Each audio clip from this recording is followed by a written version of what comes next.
Green peas வச்சு ஒரு சிம்பிளான பிரியாணி டேஸ்ட்டில் ஒன் பாட் ரெசிபி எப்படி செய்யறதுன்னு பார்க்கலாமா?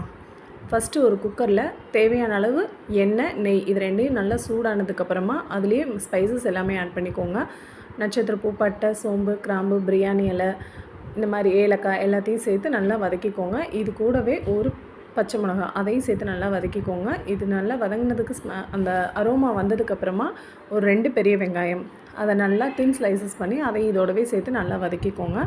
இது கண்ணாடி பதம் வந்ததுக்கப்புறமா 2 டேபிள் ஸ்பூன் இஞ்சி பூண்டு பேஸ்ட் அதையும் சேர்த்து நல்லா வதக்கிக்கோங்க. மல்லித்தலை, புதினா தலை இதையும் இதோடவே சேர்த்து நல்லா வதக்கிக்கோங்க. நம்ம பிரியாணி எப்படி செய்கிறோமோ சேம் அதே ஸ்டைல் மாதிரி தான். 2 தக்காளி அதை இந்த மாதிரி கட் பண்ணி இதையும் இதோடவே சேர்த்து நல்லா வதக்கிக்கோங்க. இது நல்லா வதங்கினதுக்கப்புறமா மசாலாஸ் ஆட் பண்ணிக்கலாம். 1 டேபிள் ஸ்பூன் உங்களுக்கு மல்லித்தூள், 1 டேபிள் ஸ்பூன் வரமிளகாய் தூள், கரம் மசாலா கொஞ்சமாக, பிரியாணி மசாலா ஒரு டேபிள் ஸ்பூன் இது எல்லாத்தையும் சேர்த்து நல்லா வதக்கிக்கோங்க.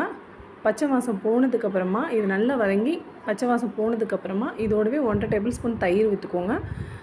இதெல்லாம் சேர்த்து நல்லா வதங்கி கொஞ்சமாக எண்ணெய் பிரிஞ்சு வர அந்த ஸ்டேஜில் தேவையான அளவு உப்பு போட்டு நம்ம ஊற வச்சுருக்க பச்சை பட்டாணியும் இதோடவே சேர்த்து நல்லா வதக்கிக்கோங்க. இது நல்லா வதங்கினதுக்கப்புறமா நம்ம ஊற வச்சுருக்க எந்த அளவுக்கு தேவையோ அந்த அளவுக்கான அரிசி, நான் இன்றைக்கி 1 ஒரு 3 பேர் சாப்பிட்ற அளவுக்கு அரிசி போட்டிருக்கேன். ஸோ நீங்கள் உங்களுக்கு தகுந்த மாதிரி ரேஷியோ டிஃப்ரெண்ட் பண்ணிக்கோங்க. தேவையான அளவு தண்ணி ஆஸ் யூஷுவல் 1க்கு 2னா ஒரு 1/2 டம்ளர் ரிச்சாக ஊற்றிக்கலாம் போதும். குக்கர் 3 விசில் விட்டு இறக்கிக்கோங்க. டேஸ்டியான, சிம்பிளான, ஈஸியான பச்சை பட்டாணி பிரியாணி ஸ்டைல் ரெடி.